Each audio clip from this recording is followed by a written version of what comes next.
Good morning students, welcome to YouTube platform of Bansal academy.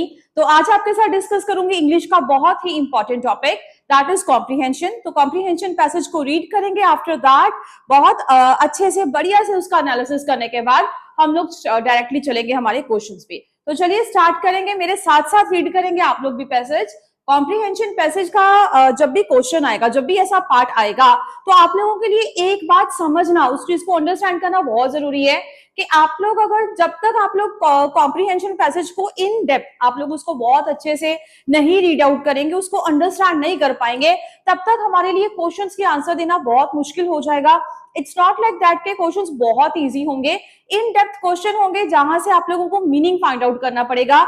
Exactly जो speaker है, जो हमारा ऑथर है, वो कहना क्या चाहता है। अगर वो पूरा पैसेज नहीं पढ़ा जाएगा, then we will not be able to understand exactly उसका उस टाइम पे व्यू पॉइंट क्या था, उसका सिनेरियो क्या था। So that is the reason why I am asking again and again. सबसे पहले कॉम्प्रीहेंशन पैसेज को 1-2 मिनट लेके आप लोग उसको एक जल्दी से रीडिंग दे देंगे, रीडिंग भी, और फास्टली उसको अंडरस्टैंड करेंगे, और जैसे वो समझ में आ जाएगा we will directly jump to the questions. चलिए रीड कर रहे हैं फटाफट आप मेरे साथ ही। इन द 16th सेंचुरी, 16वीं सदी की बात करें, ये an age of great marine and terrestrial exploration. Marine एक वर्ड है जो कि रिलेटेड है बेसिकली वाटर के साथ, और जो हमारा टेरेस्ट्रियल वर्ड है that is related to the land, कि उन चीजों की एक्सप्लोरेशन थी। 16वीं सदी में आप लोगों के लैंड और वाटर की एक्सप्लोरेशन के बारे में ये पूरा पैसेज है।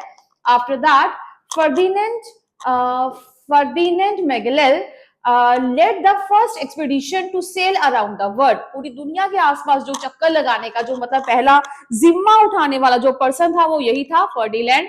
After that as a young Portuguese, हर किसी को पता है कि ये जो भी एक्सप्लोरेशन वाला पार्ट है, जब भी हम लोग हिस्ट्री या जीके में ये पोर्शन पढ़ते हैं तो सबसे पहले पोर्चुगीज का ही जिक्र आता है, जिन लोगों ने ये पूरा का पूरा वर्ल्ड को, किसी लैंड को, वाटर बॉडीज को एक्सप्लोर करने का जिम्मा लिया। सो डेफिनेटली वो भी एक पोर्चुगीज था। As a young Portuguese noble, he served the king of Portugal। उसने जब बहुत छोटा था, as a young मतलब जवानी वाले दिन या बचपन में जो उसको बोल सकते हैं, उसने काम किया था किसके पास, पोर्चुगल के किंग के साथ। But he became involve in the quagmire of political intrigue at court and lost the king's favor। तो स्टूडेंट्स ध्यान से समझेंगे ऐसा होता क्या है। कई बार हम लोगों को बहुत सारे ऐसे वर्ड्स आते हैं जैसे क्वैगमायर, इंट्रिग्यू, तो हम लोगों को उसका मीनिंग समझने में बहुत दिक्कत आती है। लेकिन अगर मीनिंग नहीं भी पता, फिर भी अगर आप लोग पैसेज को बहुत अच्छे से रीड कर रहे हो, even then you are able to understand exactly वो कहना क्या चाहता था। अब एग्जैक्टली मीनिंग नहीं भी पता हो, even then I am able to understand कि पर पहले तो वो किंग ऑफ पोर्चुगल के पास काम करता था, बट ही बिकेम इन्वॉल्व मतलब उसको बीच में इन्वॉल्व हो जाना, किसी के बीच में शामिल हो जाना। इन द क्वैगमायर होता है एक ऐसा वर्ड जिसको दलदल बोला जाएगा, जिसको बोलते हैं ना कि वैसे तो वो वहां पे काम कर रहा था लेकिन बहुत ही जल्द वो पॉलिटिक्स की जो दलदल है उसमें धस गया, उसी में वो इन्वॉल्व हो गया एट कोर्ट, जो कि वहां पे था, and lost the Kings favour. और जैसे ही उसका वो इस दलदल में फंसा कि जो पॉलिटिकल जो भी वहां पे सारी की सारी एक्टिविटीज थी वहां पे उसकी इन्वॉल्वमेंट हुई, तो उस दलदल में धसने पे, वो सारा का सारा करप्शन सॉर्ट ऑफ होने पे, उसने जो किंग का विश्वास था, फेवर था, उस चीज को खो दिया, लॉस्ट कर दिया। After he was dismissed from service से निकाल दिया गया by the king of Portugal. Obviously अगर उस दलदल में जाएगा, कुछ गलतियां करेगा, कुछ कठिन जटिल फैसले लेगा, तो वहां से उसको निकाल दिया जाएगा। He offered to serve the future emperor। हालांकि उसको निकाल दिया था, लेकिन जो अभी आने वाले एम्परर थे, कौन, चार्ल्स फिफ्थ ऑफ स्पेन, उनके साथ भी उसको काम करने का एक ऑफर आया था। काम किया नहीं किया, लेकिन उसको ऑफर जरूर था। और PayPal JK of 1493 had assigned all land in the new world west of 50 degrees west longitude to Spain and all the land east to that line to Portugal। अब ये बता रहा है कि किसी भी एक सर्वे के मुताबिक या कोई भी जो वहां पे लाइक उस टाइम के टाइम में जब भी जो वर्ल्ड का था, वहां पे डिस्ट्रीब्यूशन एक तरीके से चल रही थी कि जो लॉन्गिट्यूड्स और लैटिट्यूड्स वाली लाइन थी। Longitudes, I hope you are able to understand, longitudes एक ऐसी लाइन है जिसको वर्टिकली लगाया जाता है। लॉन्गिट्यूड मतलब that varies from north to south, इस तरीके से वेरिएशन करेगी। जबकि जब लैटिट्यूड्स की बात की जाएगी तो उसको लैटिट्यूड्स को that varies from east to west, उसको इस तरीके से मतलब सर्कुलर फॉर्म में घुमाया जाएगा। फ्रॉम ईस्ट टू वेस्ट, जबकि जो लॉन्गिट्यूड है that varies from north to your south. चलिए अब ये कुछ लाइंस के जिक्र कर रहा है कि 50 डिग्री वेस्ट हुआ स्पेन से लेके यहाँ पोर्चुगल तक। After that Magellan offer to prove that the East Indies fell under Spanish authority. वो ये प्रूव करना चाहता कि कहता चाहता था जो ईस्ट इंडीज है वो बिल्कुल आएगा कहां पे, स्पेनिश अथॉरिटी के under. On September 20, 1519 Magellan set sail from Spain with 5 ships. उसने वहां से अपनी यात्रा स्टार्ट की। ए सेल मतलब वहां से अपनी शिप पे यात्रा स्टार्ट की। कितने शिप्स के साथ? 5 शिप्स के साथ। More than a year later, एक साल से भी ज्यादा के वक्त में, one of these ships was exploring the topography of South America in search of a water route। एक साल से भी थोड़ा सा ज्यादा का समय था जब इस जो शिप था उसने किस चीज को एक्सप्लोर कर लिया? टोपोग्राफी ऑफ साउथ अमेरिका, उसका जो नक्शा था उस चीज को एक तरीके से एक्सप्लोर किया। In search of water route, वो पानी का रास्ता खोजना चाहते थे अक्रॉस द कॉन्टिनेंट, उस कॉन्टिनेंट के इर्द गिर्द वो पानी का रास्ता खोजना चाहते थे अमेरिका के सर्च में। आफ्टर दैट दिस शिप सैंक, ये शिप डूब गया। सैंक मतलब किस चीज का? डूब जाना। बट द रिमेनिंग 4 शिप्स, जो बाकी शिप्स थे, searched along the southern peninsula of South America, उन्होंने सर्च किया कहां पे? साउथ अमेरिका का सदर्न पेनिनसुला जो पार्ट था। Finally they found the passage, उनको पैसेज मतलब यहाँ पे रास्ता मिला। They sought near 50 degree south latitude, एक रास्ता है उसकी स्पेसिफिकेशंस बता रखी हैं। Magellan name this passage the strait of all saints, but today it is known as the strait of Magellan, जिसको आजकल ऐसा भी बोला जाता है, that is strait of Magellan. चलेंगे आगे। One ship deserted while in the passage and return to Spain, एक शिप जो था वो स्पेन वापस आया। So fewer sailors were privileged to gaze at the, gaze मतलब ऐसे अचंभे में हो जाना, at the first panorama of the Pacific Ocean, उस चीज को देख के वो दंग थे, हैरान थे। Those who remained, जो बच गए थे, crossed the meridian now known as the International Date Line in the early spring of 1521 after 98 days on the Pacific Ocean। जो वहां पे जो शिप में रह गए थे उन्होंने इन सब चीजों को क्या किया? बहुत ढंग से एक्सप्लोर किया। During this long days at sea, इतने लंबे दिनों में सी पे वहां समुद्र में बिताने के बाद, many of the Magellan's man died of starvation and disease. अब इतना लंबा समय वहां समुद्र में रहेंगे तो डेफिनेटली जो मैगेलन के जितने वो शिप्स गए थे वहां पे कुछ जो मैन थे, डेफिनेटली स्टारवेशन होता है भूखमरी, और डिजीज कोई भी बीमारी, तो वो भूखमरी या बीमारी का क्या हो गए? शिकार हो गए और बहुत जल्दी वो मर गए।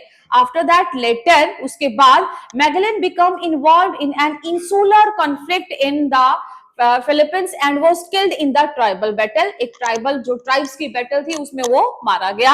After that only 1 ship and 17 sellers under the command of, सिर्फ एक शिप थी उसमें 17 सेलर्स थे, उसका कमांडर कौन था? That was Basque navigator Elcano, survived to complete the westward journey to Spain. वही एक ऐसा था जिसने इस पूरी जर्नी को क्या किया? कंप्लीट किया स्पेन तक। एंड दस प्रूव वंस, फिर उसने एक बार प्रूव कर दिया, and for all the world is round, कि दुनिया गोल है, with no precipice at the edge, उसका कोई एज नहीं है क्योंकि गोल है। बोला जाता है ना कि सर्कल है, सर्कल हैज नो एजेस, तो डेफिनेटली घूम फिर के वहीं पे वापस आ जाने वाला हिसाब था।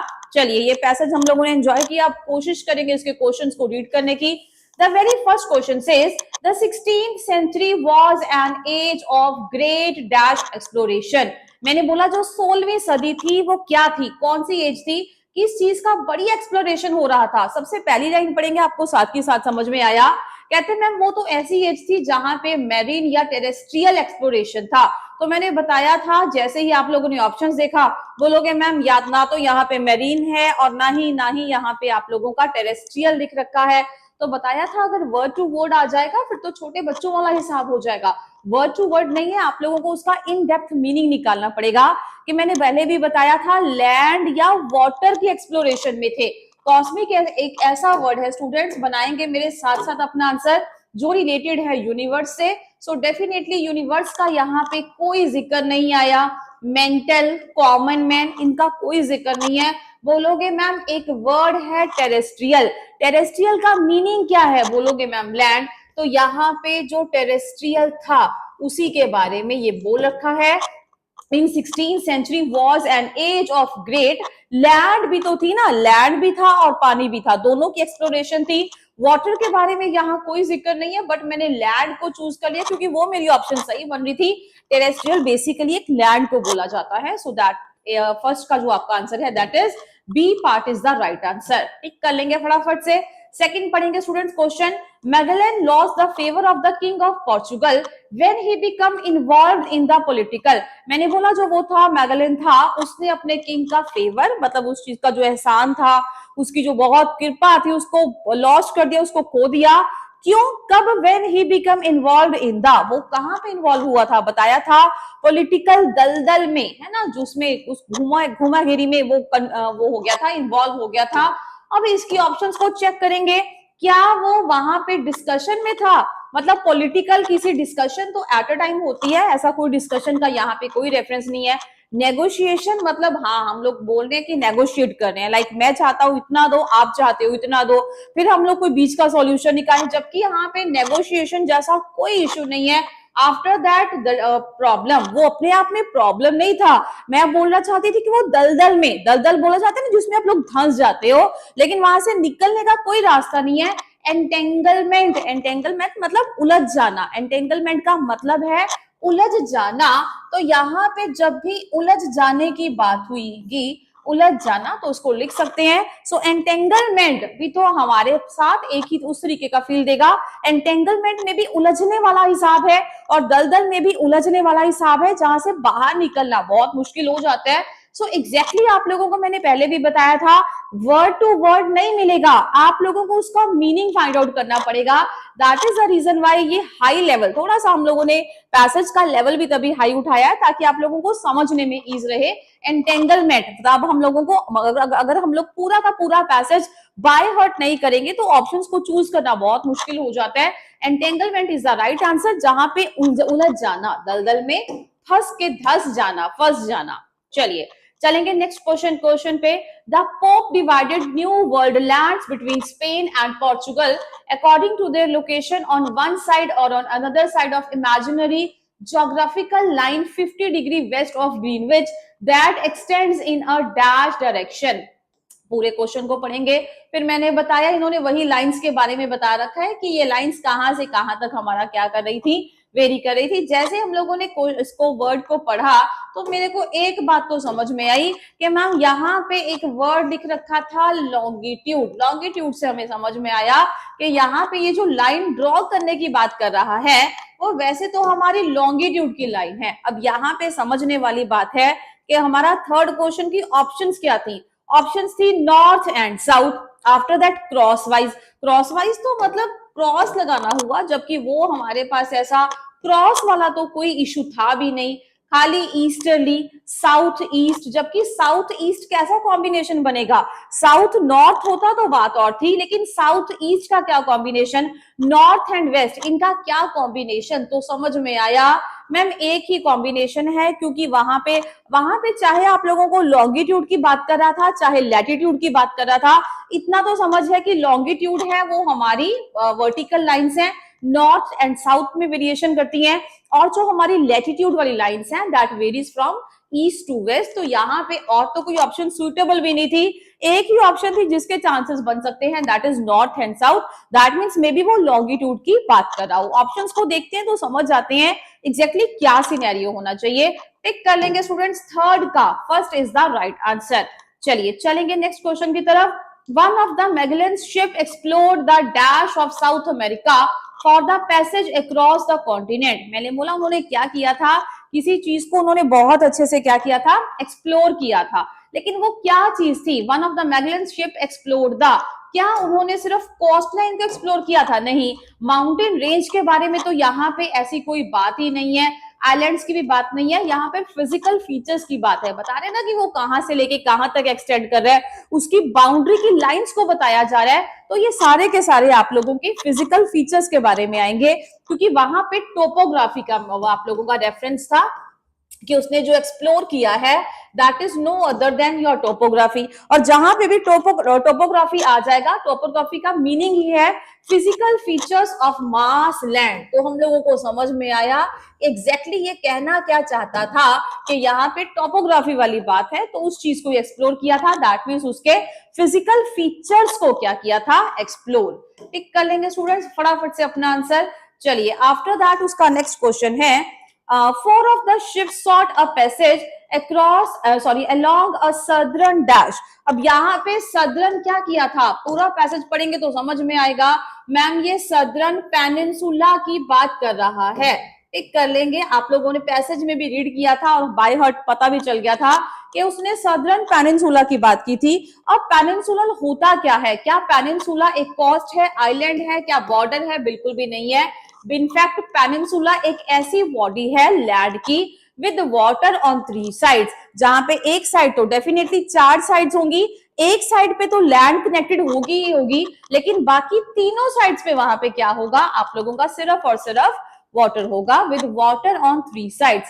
3 जगह पानी है और एक ही जगह वो लैंड से कनेक्टेड है। टिक कर लेंगे, that means C part is the right answer. चलिए चलेंगे हमारे नेक्स्ट क्वेश्चन पे। The passage was found near, रास्ता तो मिला था लेकिन रास्ता मिला कहां पे था, near the 50 degrees S of. मैंने बोला था यहाँ पे फिर से दोबारा से पैसेज देखा तो 50 डिग्री कहाँ लिख रखा था हमारा, यहाँ पे देखिए चेक करेंगे 50 डिग्री एस लैटिट्यूड। अब यहाँ पे लैटिट्यूड की बात कर दी है। अब लैटिट्यूड वर्ड को यहाँ पे मैंने चेक किया, ध्यान से देखेंगे, लेकिन यहाँ पे लैटिट्यूड जैसा कोई भी वर्ड नहीं लिखा हुआ, बट हम लोगों को आंसर तो ढूंढना था, तो लगाएंगे फिर से अपना दिमाग। अगर लैटिट्यूड है तो that means line north to south नहीं जाएगी, लाइंस जाएंगी वेस्ट से ईस्ट तक, और वहां पे अगर आप लोग ऑप्शन वाइज जाएंगे इक्वेटर के अलावा स्टूडेंट्स हमारा कोई आंसर नहीं बनेगा। ग्रीनविच, स्पेन, पोर्चुगल और मैड्रिड, ये तो सिर्फ एक स्पेसिफिक डायरेक्शन को पॉइंट आउट कर रहे थे, तो इसी वजह से हम लोगों को समझ में आया equator can be our right answer. तो चलिए अभी तो स्पार्क कट ऑफ हो चुका है and rest will continue in our next video. Thank you.